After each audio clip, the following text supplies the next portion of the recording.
জাতির জন্য, প্রত্যেকটা উম্মতের জন্য, প্রত্যেকটা বান্দা বান্দির জন্য আল্লাহ রাব্বুল আলামিন কুরবানির বিধান দিয়েছিলেন। আমরা অনেকেই মনে করে থাকি ইব্রাহিম আলাইহিস সালাতু ওয়াস সালাম থেকে কুরবানি আসছে, কিন্তু আল্লাহর কোরআন বলে পৃথিবীর প্রথম পুরুষ, প্রথম মানব, প্রথম নবী হযরত আদম আলাইহিস সালাতু ওয়াস সালামের দুই সন্তানের মাধ্যমে আল্লাহ তাআলা কুরবানির সিস্টেম চালু করেছেন। সুবহানাল্লাহ। আদম আলাইহিস সালাতু ওয়াস সালামের দুই সন্তানের মাধ্যমে আল্লাহ তাআলা এই কুরবানির রেওয়াজ, এই কুরবানির বিধান উম্মতে মুহাম্মদের উপর আল্লাহ তাআলা আরোপিত করেছেন। যারা বলেন সুবহানাল্লাহ। যুগে যুগে আল্লাহ রাব্বুল আলামিন প্রত্যেকটা নবীর উম্মতদের জন্য আল্লাহ তাআলা কুরবানির বিধান দিয়েছিলেন।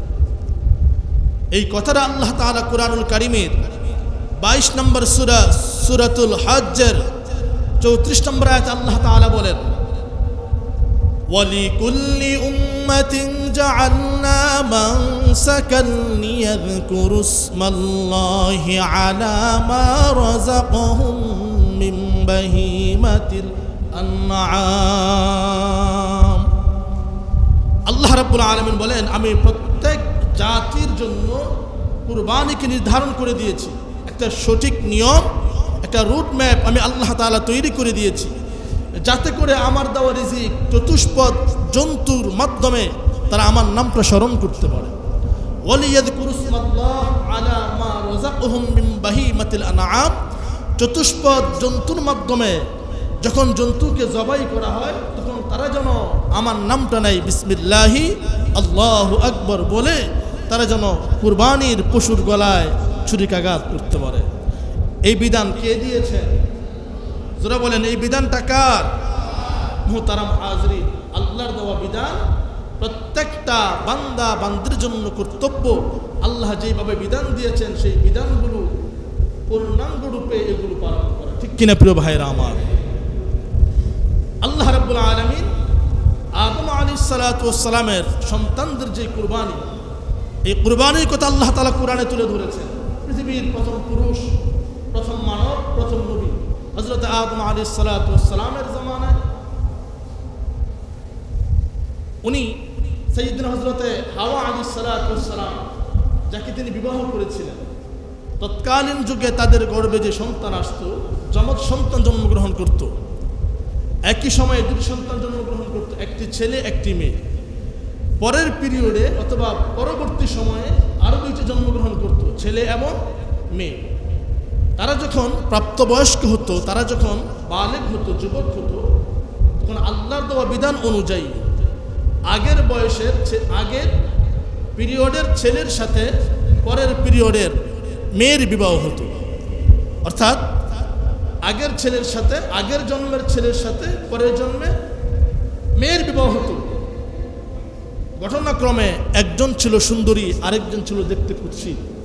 দুই সন্তান ছিল হাবিল আর কাবিল। এই ঘটনা আপনারা জানেন, আমি সেদিকে লম্বা করব না। মুহতারাম হাজরিন, হাবিল আর কাবিল ঘটনাক্রমে বিবাহ আবদ্ধ হলো। কাবিলের ভাগ্যে যে মেয়ে জুটলো সেই মেয়েটা ছিল দেখতে কালো কুৎসিত, আর হাবিলের ভাগ্যে যে মেয়েটা ছিল পরের জন্মের সেটা ছিল সুন্দরী, পরমা সুন্দরী।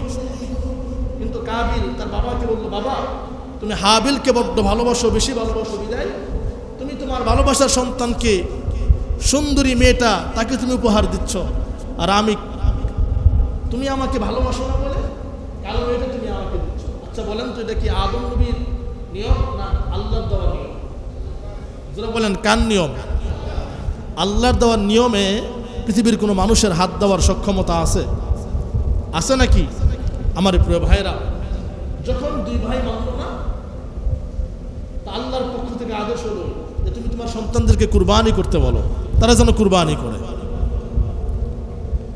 এটাই আল্লাহ রাব্বুল আলামিন পবিত্র কুরআনুল কারীমের ভিতরে জানিয়ে দিচ্ছেন, ওয়াতলু আলাইহিম নাবা বনাই আদম বিল হক। নবী হে, আপনি আপনার উম্মতদেরকে জানিয়ে দিন আদম আলাইহিস সালাতু ওয়াস সালামের সেই দুই সন্তানের ঘটনা, তাদেরকে কেন্দ্র করে যেই ঘটনা ঘটেছিল। কি সেই ঘটনা? কোন সে ঘটনা? আল্লাহর কোরআন জানিয়ে দিচ্ছে আপনাকে আমাকে, আদম নবীর জামানায় প্রথম জন্মে একজন ছেলে আরেকজন মেয়ে জন্মগ্রহণ করত, পরের জন্মেও একজন ছেলে আরেকজন মেয়ে অর্থাৎ যমজ সন্তান জন্মগ্রহণ করত। আল্লাহর দেওয়া বিধান অনুযায়ী তাম পৃথিবীতে কোনো মানুষ ছিল না, এক পাড়া থেকে আরেক পাড়ায় বিবাহ করার কোনো ব্যবস্থা ছিল না। হাতে গোনা কয়েকজন মানুষ ছিল, আদম আর হাওয়া তাদের সন্তান। পৃথিবীতে মানুষ বিস্তার করতে হবে, মানুষের বসবাস যোগ্য করে পৃথিবীকে গড়ে তুলতে হবে। এই জন্য আদম নবীর শরীয়তে আপন ভাই তার বোনকে বিবাহ করা জায়েজ ছিল। বর্তমান জামানায় কি এই বিধান আছে নাকি?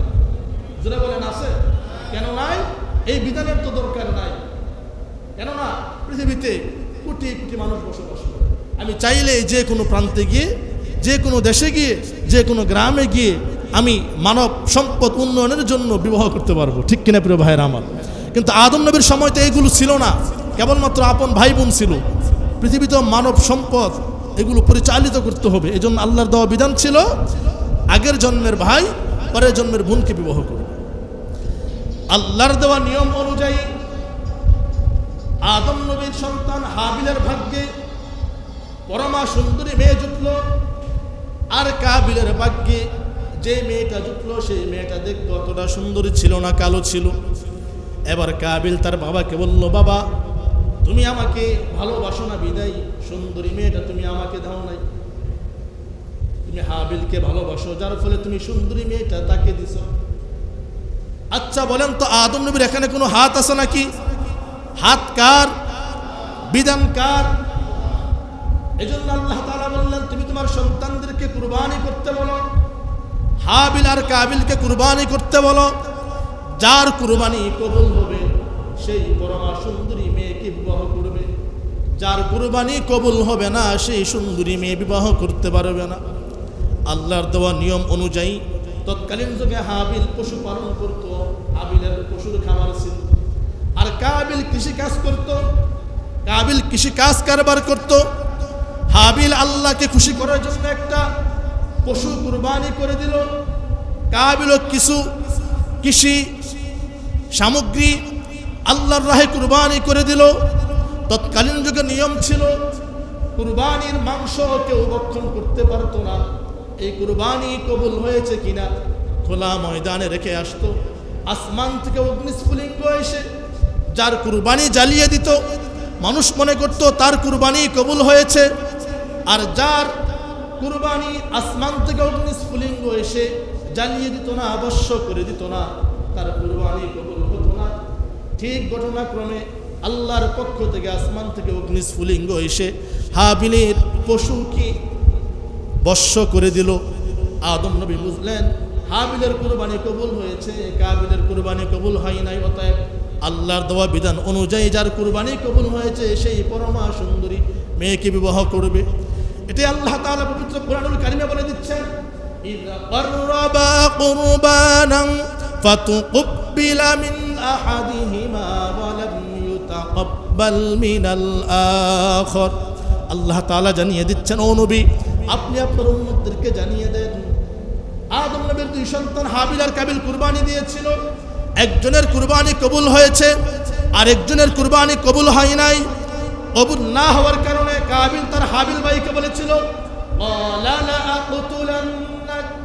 আমি অবশ্যই তোমাকে হত্যা করব, কেননা আমি তোমার কারণে সুন্দরী মেয়েকে বিবাহ করতে পারি নাই।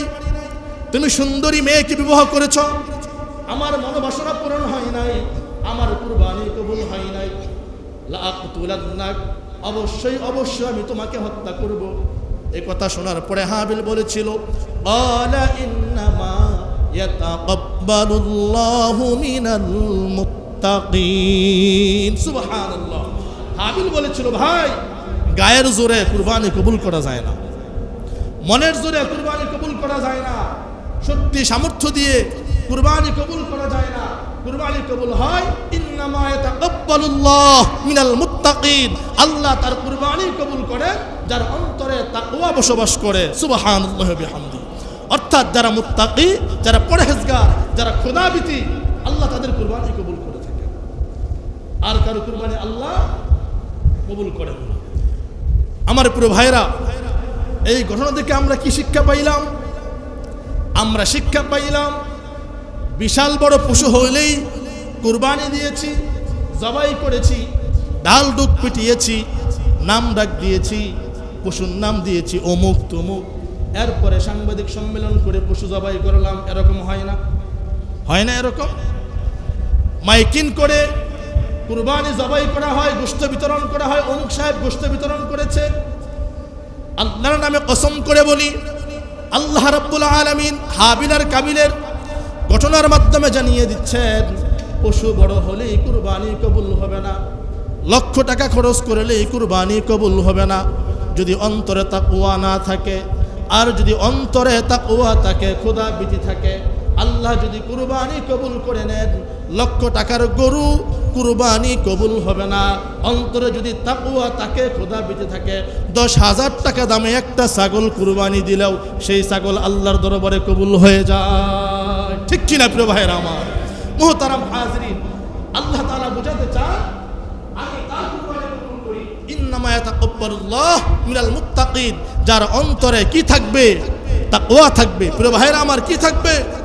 তাকওয়া থাকবে। কেননা এই যে আমরা কুরবানি করি, আমাদের এই কুরবানির পশুর রক্ত, মাংস, চামড়া, টাকা পয়সা, এগুলো কি আল্লাহর কাছে যায়? আল্লাহ এগুলো নেয়? এগুলো কিচ্ছু আল্লাহর কাছে যায় না, সব আমাদের কাছে থাকে। এটাও আল্লাহ তাআলা পবিত্র কোরআনুল কারীমে বলে দিচ্ছেন, লিয়ানালাল্লাহা লুহুমুহা। পৃথিবীর মানুষ, তোমাদের কুরবানির পশু গোশত, ওয়ালা দিমাউহা, তার রক্ত কিছুই আমার কাছে পৌঁছে না। তোমরা যে পশু জবাই করো, তার প্রবাহিত রক্ত, তার মাংস, তার হাড়, তার গোশত, তার চামড়া, আমি আল্লাহর দরবারে কিচ্ছু আসে না। কেবলমাত্র ওয়ালাকিন জানালুহুত তাকওয়া মিনকুম, তোমাদের অন্তরে যে তাকওয়া আছে, সেই তাকওয়া আমি আল্লাহর দরবারে পৌঁছে যায়।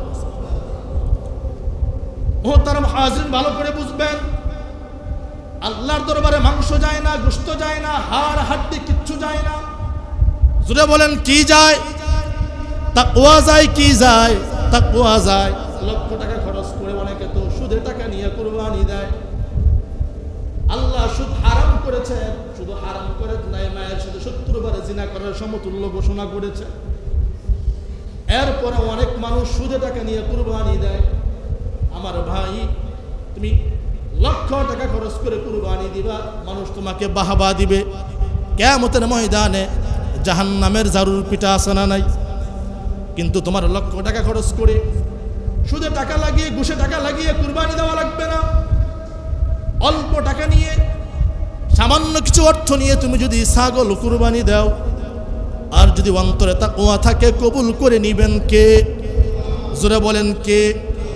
এজন্য আল্লাহ বলছেন, লাইয়ানালাল্লাহা লুহুমুহা ওয়ালা দিমাউহা ওয়ালাকিন ইয়ানালুহুত তাকওয়া মিনকুম। পৃথিবীর মানুষ, তোমাদের জবাইকৃত পশুর মাংস, জবাইকৃত পশুর প্রবাহিত রক্ত কিচ্ছু আমি আল্লাহর কাছে আসে না। একমাত্র যেটা আসে, ওটার নাম কি? জোরে বলেন, ওটার নাম কি? তাকওয়া। ওটার নাম কি? তাকওয়া। তাকওয়া মানে হলো আল্লাহর ভয়। যদি আমি সহজ ভাষায় বলি, তাকওয়া হলো আল্লাহর সন্তুষ্টির জন্য সমস্ত হারাম কাজকে যে নিজেকে বিরত রাখে, কেবলমাত্র সেই তাকওয়া অবলম্বন করতে পারে। ঠিক কিনা প্রিয় ভাইয়েরা আমার? মুহতারাম হাজিরিন, এই কুরবানি হযরতে আদম আলাইহিস সালাতু ওয়াস সালামের 2 সন্তানের মাধ্যমে আল্লাহ তাআলা আমাদেরকে কোরআনে জানিয়ে দিয়েছেন। এরপর ইব্রাহিম আলাইহিস সালাতু ওয়াস সালাম, আপনারা জেনে থাকবেন, তার আপন সন্তানকে সেই মিনার প্রান্তরে নিয়ে গিয়ে কুরবানি দিয়েছিলেন। এই ঘটনা আপনাদের জানা আছে। ইব্রাহিম আলাইহিস সালাতু ওয়াস সালামের রেখে যাওয়া সুন্নাত হলো আমাদের জন্য এই কুরবানি। আল্লাহ রাব্বুল আলামিন ইব্রাহিম আলাইহিস সালাতু ওয়াস সালামকে এমন পরীক্ষা করেছেন, পরীক্ষা করার কারণে ইব্রাহিম আলাইহিস সালাতু ওয়াস সালাম প্রত্যেকটা পরীক্ষা উত্তীর্ণ হয়েছেন সফলতার সাথে।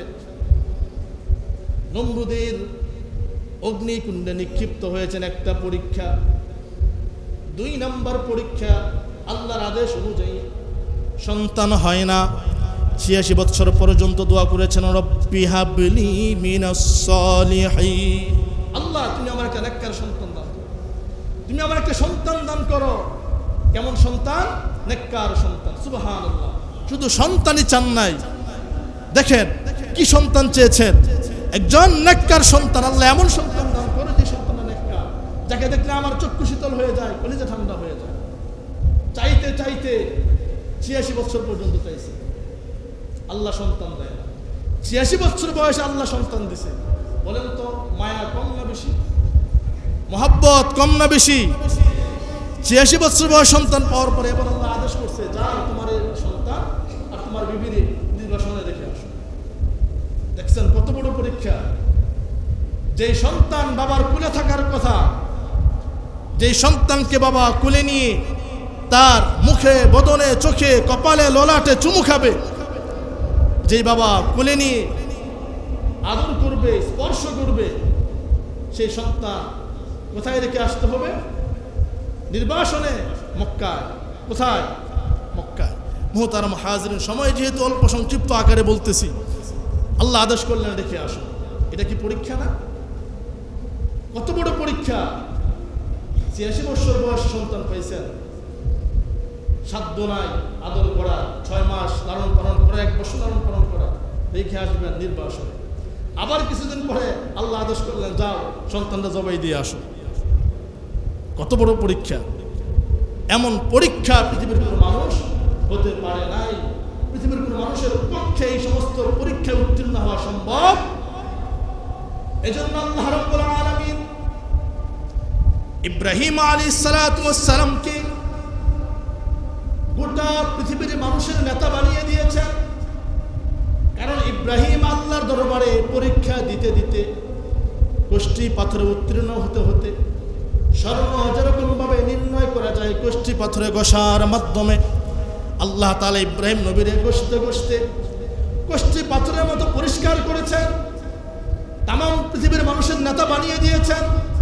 এটাও আল্লাহ তাআলা কোরআনে ঘোষণা দিয়েছেন, ওয়া ইযিবতালা ইব্রাহিমা রাব্বুহু বিকালিমাতিন ফাআতাম্মাহুম ক্বালা ইন্নী জাঈলুকা লিন-নাসি ইমামা। সুবহানাল্লাহ। আল্লাহ বলেন, আমি ইব্রাহিমকে পরীক্ষা নিয়েছি, প্রত্যেকটা পরীক্ষায় আমার ইব্রাহিম সফলতার সাথে 100 থেকে 100 পেয়েছে। সুবহানাল্লাহ। বিনিময়ে আমি আমার ইব্রাহিমকে গোটা পৃথিবীর মানুষের নেতা বানিয়ে দিয়েছি। এত আস্তে সুবহানাল্লাহ। শুধু নেতা বানিয়ে দেই নাই, জাতির পিতা বানাই দিছি। কি বানাই দিছি? আমাদের জাতির পিতা কে? জোরে বলেন কে? আমাদের জাতির পিতা ইব্রাহিম আলাইহিস সালাতু ওয়াস সালাম। তিনি আমাদের নাম লিখেছেন মুসলমান। আমরা কি? হুয়া সাম্মাকুমুল মুসলিমিন। তিনি তোমাদের নাম রেখেছেন কি বলে? মুসলমান। মিল্লাত আবিকুম ইব্রাহিম হুয়া সাম্মাকুমুল মুসলিমিন। এই যে তোমরা যে মুসলমান, তোমাদের নাম তোমাদের বাবা ইব্রাহিম আলাইহিস সালাতু ওয়াস সালাম রেখেছেন। আমার প্রিয় ভাইরা, আল্লাহর পক্ষ থেকে আদেশ আসলো, তুমি তোমার সন্তানকে কি করো? নির্বাসনে রেখে আসো।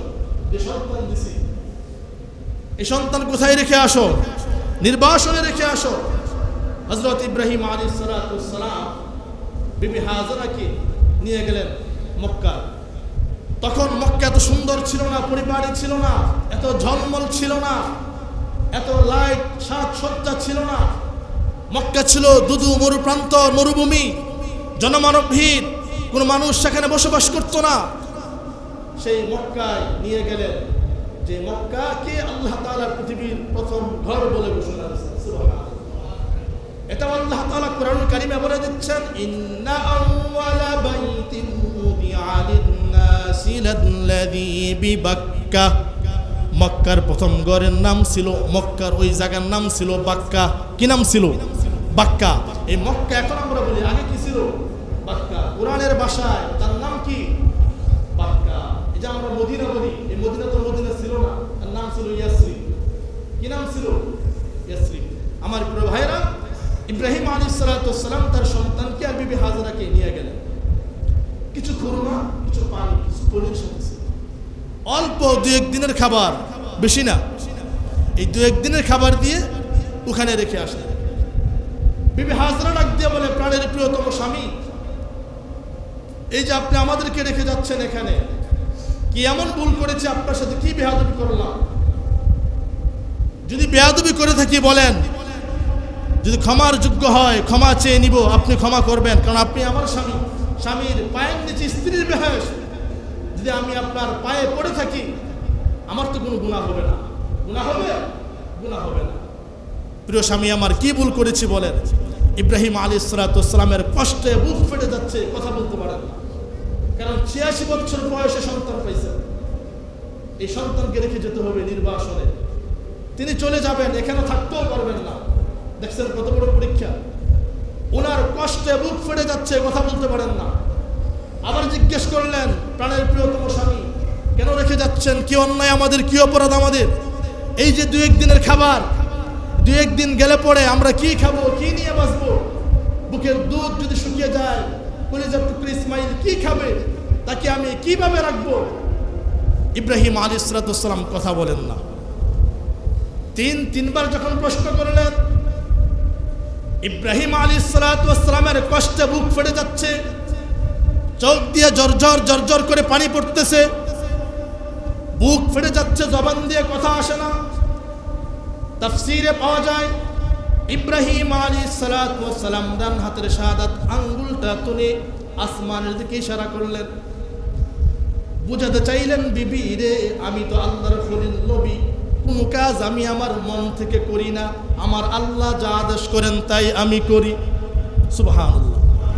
অর্থাৎ আল্লাহ যা আদেশ করে তাই আমি করি, আল্লাহর কথার বাহিরে নবীরা কোন কাজ করে? হযরত হাজরা বুঝে ফেললেন, নিশ্চয়ই আল্লাহর পক্ষ থেকে বিধান আসছে, বিদায় ইব্রাহিম আমাকে আর সন্তানকে নির্বাসনে রেখে যাচ্ছে। দেখেন, একজন নেককার স্ত্রী হলে পরে স্বামীকে কেমন উত্তর দেয়? আমরা তো করে স্ত্রী রাখি, একটু চিন্তা করেন, এই ঘটনা যদি আমার সাথে আপনার সাথে ঘটতো, স্ত্রী কি জবাব দিত? হযরত হাজরা জবাব দিয়েছেন, প্রাণের প্রিয়তম স্বামী, আপনি নিশ্চিন্তে ঘরে ফিরে যান। যদি আল্লাহ আদেশ আপনাকে করে থাকেন, তাহলে আমি আমার আল্লাহর উপর ভরসা রাখি। আমার আল্লাহ আমাকে আমার কলিজার টুকরা দুগ্ধ পুষ্য সন্তানকে এই মক্কার দুদু প্রান্তরে না খেয়ে মারবেন না।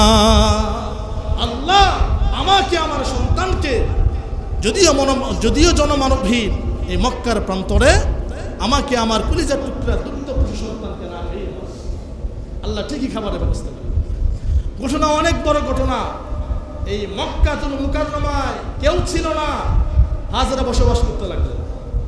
একটা সময় বণিক দল যেত, পথিক যেত সুদূর সিরিয়ায়, লেবাননে ব্যবসা করার জন্য। তারা দেখলো যে ছোট্ট একটা ঘর দেখা যায়। আগে বড় তো ঘর দেখি না, এখানে কিসের ঘর? গিয়ে দেখলো একটা ঘর। বণিক দল মনে করলো, যেহেতু এখানে ঘর আছে, যদি আমরা এখানে বিশ্রামের ব্যবস্থা করি, 6 মাস 1 বছরের পথ পাড়ি দিতে হয়, যে আমরা এখানে বিশ্রামের ব্যবস্থা করি, আমরা এখানে থাকতে পারবো। এর আগের ঘটনা হলো যে ইব্রাহিম আলাইহিস সালামের বিবি হাজরা, দেখেন আল্লাহ রিজিকের ব্যবস্থা কিভাবে করেন। মিন কুল্লি সামারাত রিজক আল্লাহ পক্ষ থেকে রিজিকের ফয়সালা কিভাবে করেন দেখেন। যখন পনির শেষ হয়ে গেল, খেজুর খুরমা ফুরিয়ে গেল, খাবার নাই, দাবার নাই, পানি নাই, কিচ্ছু নাই, শিশু ইসমাইল খিদার তাড়নায় ছটফট করতেছে। মা হাজরার বুকের দুধ শুকিয়ে গেছে, কারণ মা যদি খাবার না পায় বুকে দুধ আসে না, মা যদি পানি না পায় তরল দুধ মায়ের বুকে আসে না, দুধ শুকিয়ে যায়। পানি নাই, খাবার নাই, খাদ্য নাই। হাজরা সন্তানের দিকে তাকিয়ে ছটফট করতেছে। ইসমাইল জিহ্বা বের করেছে, প্রচন্ড রৌদ্রের তাপ, তাও মরুভূমির উপরে, পানির তাপ, রৌদ্রের তাপ, প্রচন্ড খাড়া তাপ। হাজরা এক দৌড় দিয়া ইন্না সাফা ওয়াল মারওয়াতা, সাফা পাহাড়ে গেছে। গিয়া দেখে পানির কোনো ব্যবস্থা আছে নাকি, ওখানে কোনো পানির ব্যবস্থা নাই। আরেক দৌড় দিয়া মারওয়া পাহাড়ে গেছে, ওখানেও কোনো পানির ব্যবস্থা নাই। আবার দৌড় দিয়া সন্তানের কাছে আসে, নিজের জিহ্বাটা সন্তানের মুখের ভিতরে ঢুকাই দিছে, যাতে করে হাজরার মুখের লালা ইসমাইল পান করে তৃষ্ণা নিবারণ করতে পারে। আবার দৌড় দিয়ে সাফা পাহাড়ে গেছে, ওখানেও গিয়ে দেখে পানি নাই। আবার দৌড় দিয়ে মারওয়ায় গেছে, ওখানেও গিয়ে দেখে পানি নাই। আচ্ছা বলেন তো, এই যে হাজারা কষ্ট করতেছে, পৃথিবীর কোনো মানুষ দেখে না? প্রাণের প্রিয়তম স্বামী ইব্রাহিম দেখে না? ইসমাইলের বাবা ইব্রাহিম দেখে না? দেখেন কে? জোরা বলেন কে দেখেন? এই যে হাজারা একবার সাফা একবার মারওয়া এরকম দৌড়াদৌড়ি করতে লাগলেন। 7 বার দৌড় দিছেন সাফা আর মারওয়ায়। কতবার? 7 বার। এই 7 বার দৌড় দেওয়া আল্লাহর কাছে এত ভালো লেগেছে, এত পছন্দ হয়েছে, আল্লাহ তাআলা পবিত্র কুরআনুল কারীমের মাধ্যমে ঘোষণা দিয়ে দিয়েছেন, পৃথিবীর মানুষ যারা হজ করতে যান, আমার বাইতুল্লাহ তাওয়াফ করার পরে যদি সাফা আর মারওয়া হাজরার মতো যদি দৌড়াদৌড়ি আর সাই না করো, আমি আল্লাহ তোমার হজ কবুল করব না। সুবহানাল্লাহ। অর্থাৎ আল্লাহ তাআলা প্রত্যেকটা হাজীদের জন্য সাইকে ওয়াজিব করে দিয়েছেন।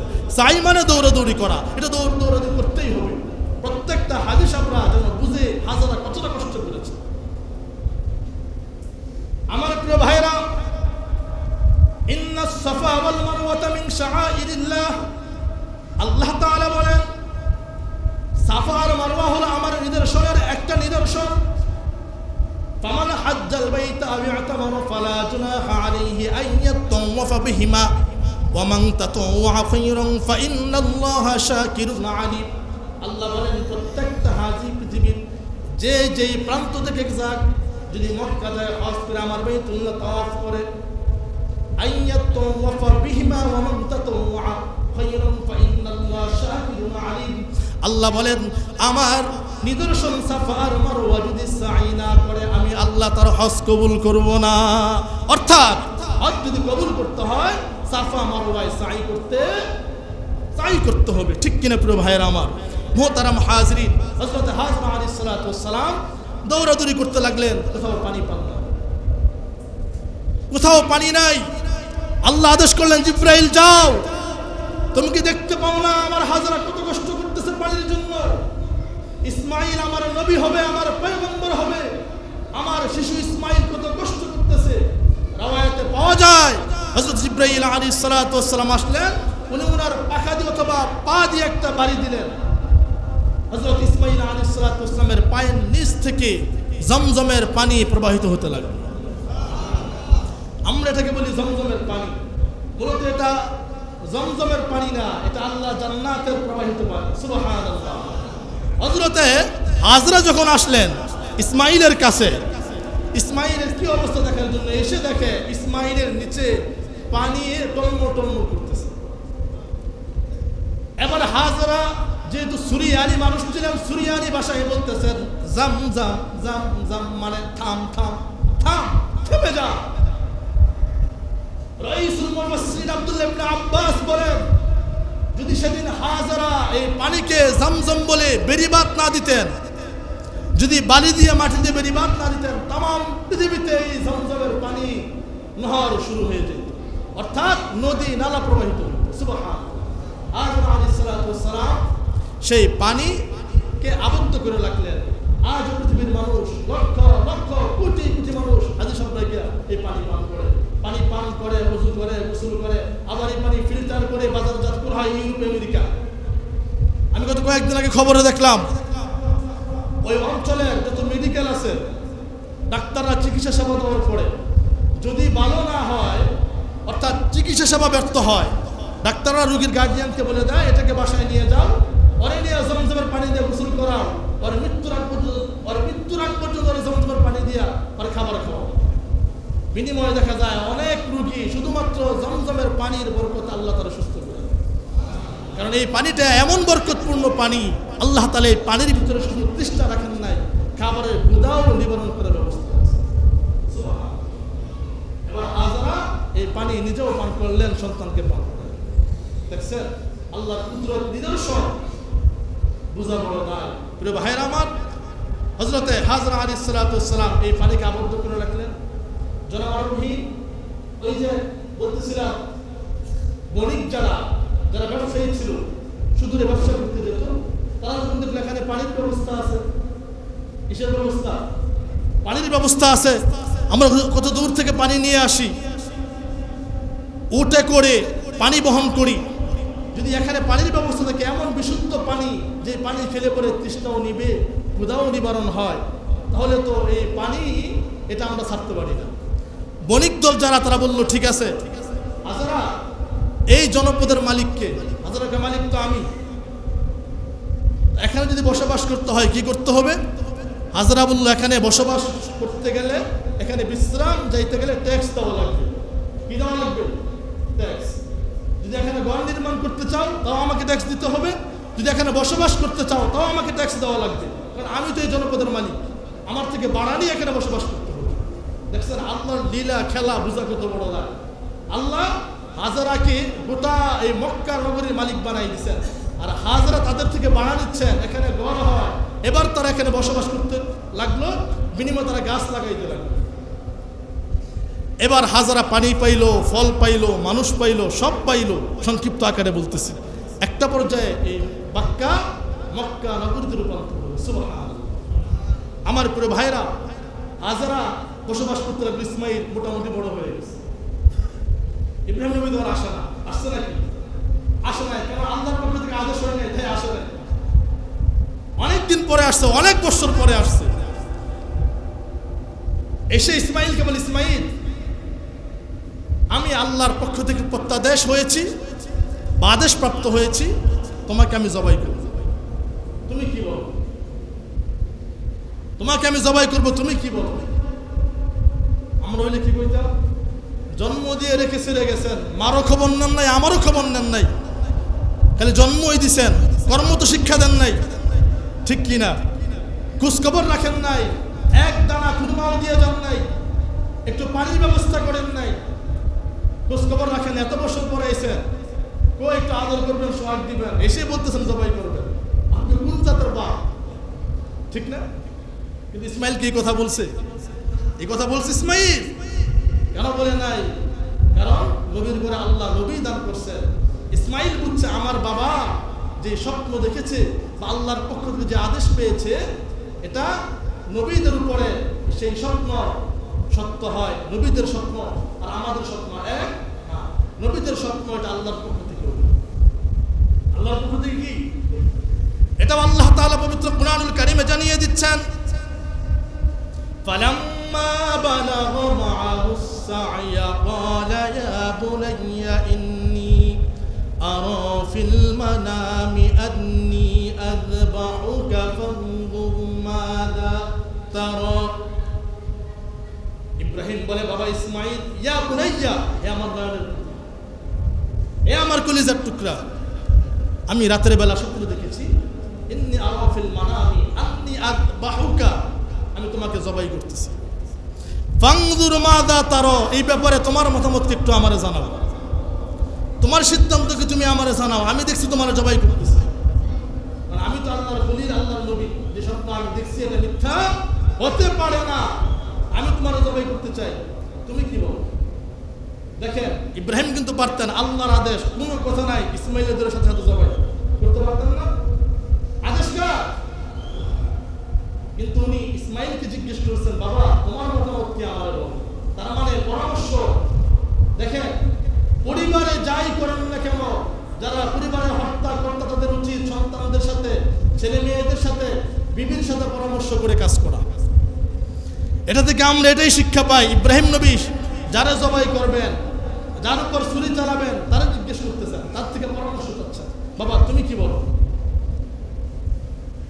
আমি দেখছি ফানজুর মাযা তারা, এই ব্যাপারে তোমার মতামত।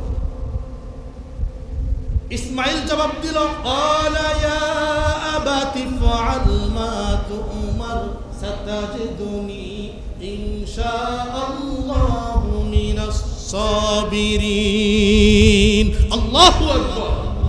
ইসমাইল জবাব দিল, বাবা ইয়া আবাতি ফাআল মা তু'মার, বাবা তুমি যা দেখছো তা করো,